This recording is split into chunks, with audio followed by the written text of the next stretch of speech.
Have you ever wondered what silently erodes the respect others have for you?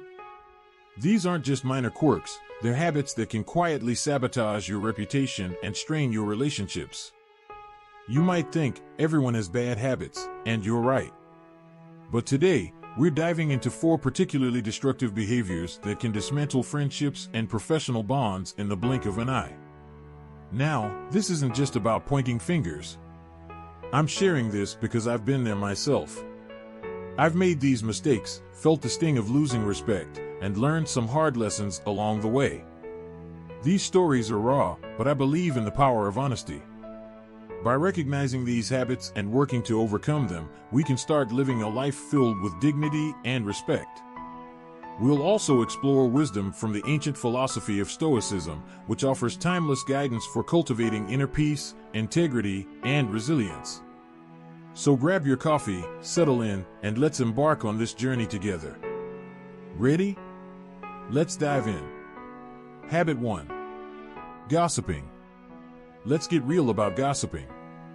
It's a habit most of us indulge in, yet few of us admit to. I used to be a massive gossip. College was like a training ground for it. My friends and I would spend hours dissecting other people's lives, thinking it was harmless, even fun. It made us feel connected, like we were part of some exclusive inner circle.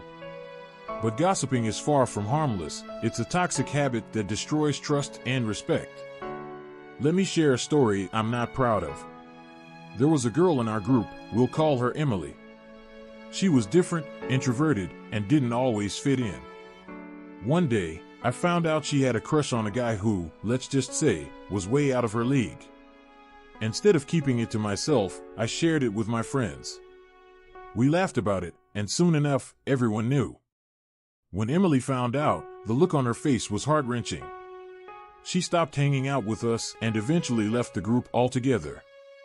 I knew deep down I had crossed the line. The Stoics, like Epictetus, teach us to focus on our own character and not meddle in the affairs of others. Gossiping is more than just wasting time, it's poisoning the well of trust. When you gossip, people start wondering what you say about them behind their backs, creating an environment of suspicion and betrayal. Another incident hit me even harder. At my first job, I found out that a coworker, let's call him John, had a serious health issue. Instead of respecting his privacy, I told a few colleagues. John found out, of course. He confronted me, not angrily, but with deep hurt and disappointment. He trusted me with that information, thinking I'd be discreet. Our working relationship was never the same. I had lost his respect and trust, all because I couldn't keep my mouth shut.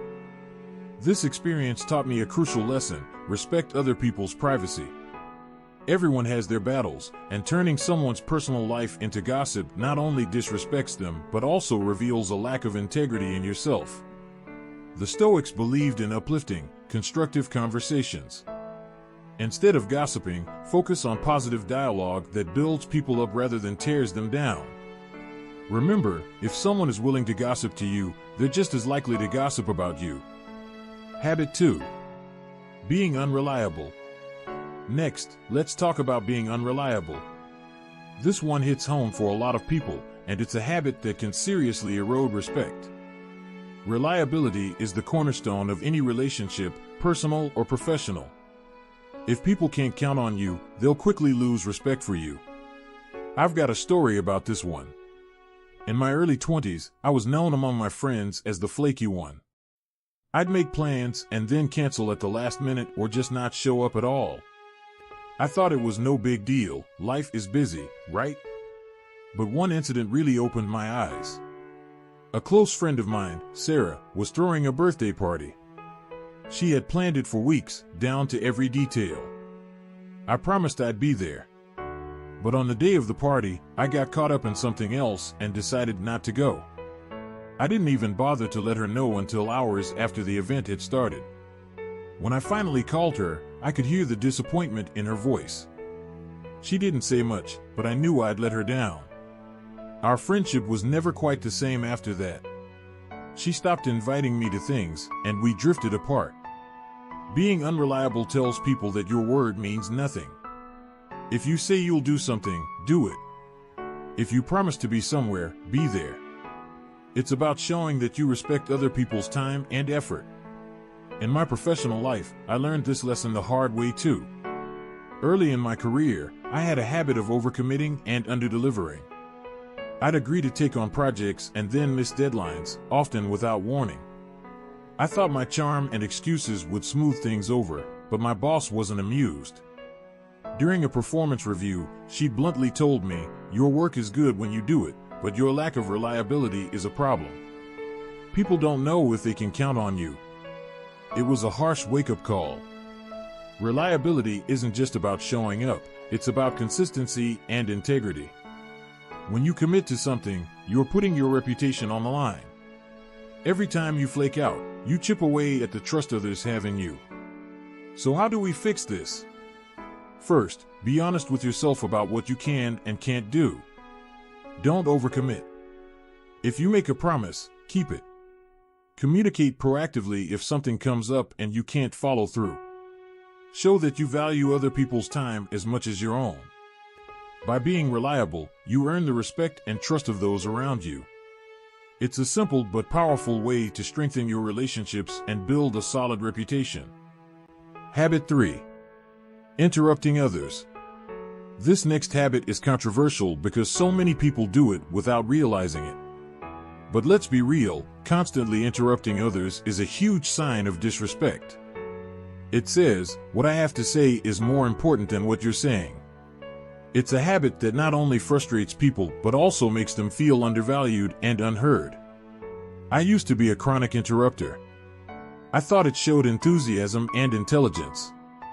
But in reality, it showed a lack of respect and patience.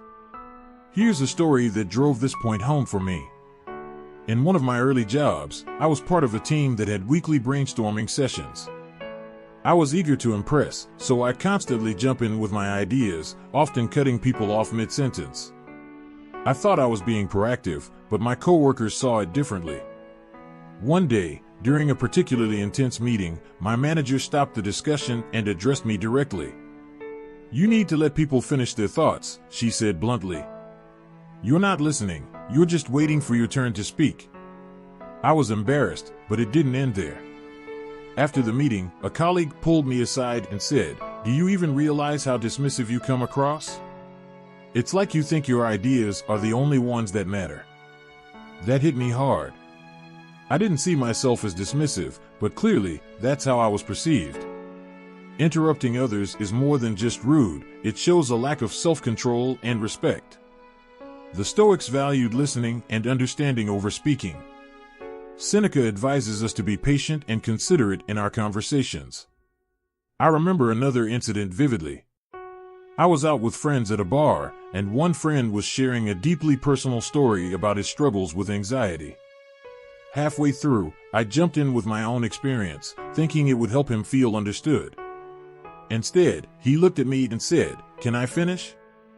The mood shifted instantly. What I thought was empathy came across as hijacking his moment. That night, I realized something crucial: listening is more than just hearing words. It's about being present and allowing others to express themselves fully. By interrupting, I was undermining that process, making it about me rather than them. To break this habit, practice active listening. When someone is speaking, really listen. Don't just wait for your turn to talk. Give them the space to express their thoughts completely before you respond. It's a simple but powerful way to show respect and build stronger connections. Remember, interrupting signals that you think your words are more important than theirs.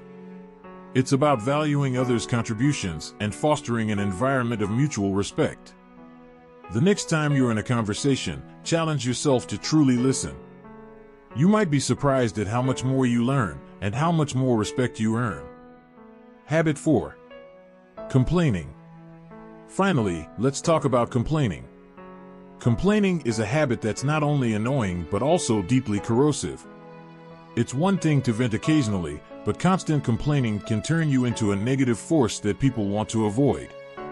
This habit can drain your energy and the energy of those around you, leading to lost respect and damaged relationships. I used to be a chronic complainer. I thought it was a way to bond with people, to find common ground over shared grievances. But it didn't take long for me to realize how destructive this habit was. A few years ago, I worked at a job that I found incredibly frustrating. The workload was heavy, the management was disorganized, and the office politics were exhausting. Every day, I would come home and unload all my complaints on my family and friends.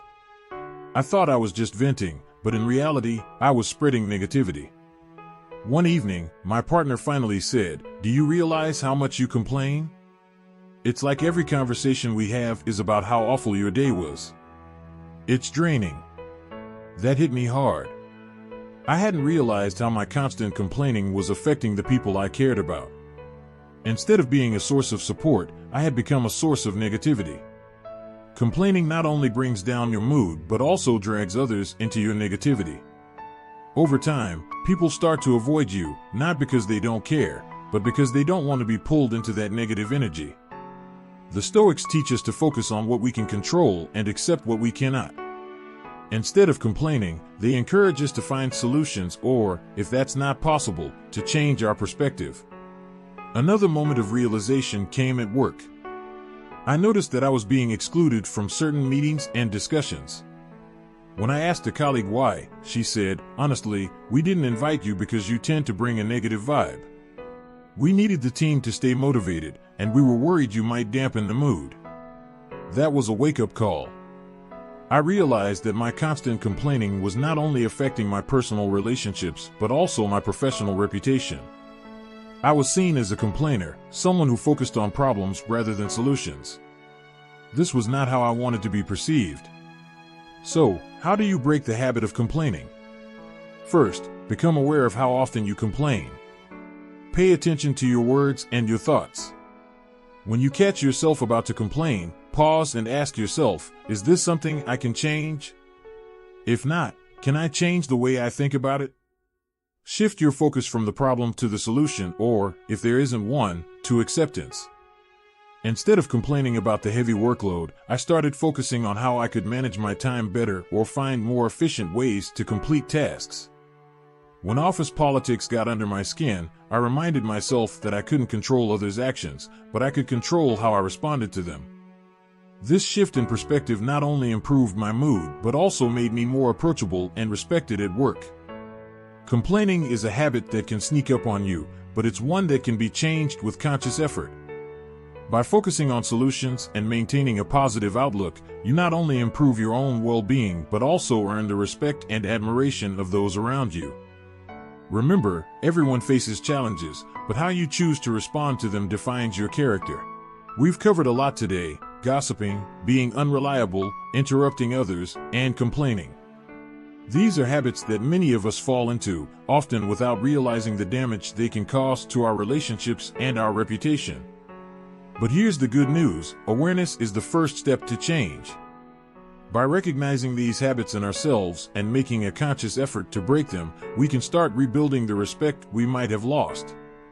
It's not about being perfect, no one is. It's about striving to be better, one step at a time. Remember, respect isn't something you're entitled to, it's something you earn through your actions, your words, and your character. The ancient Stoics believed in the power of self-improvement and self-discipline.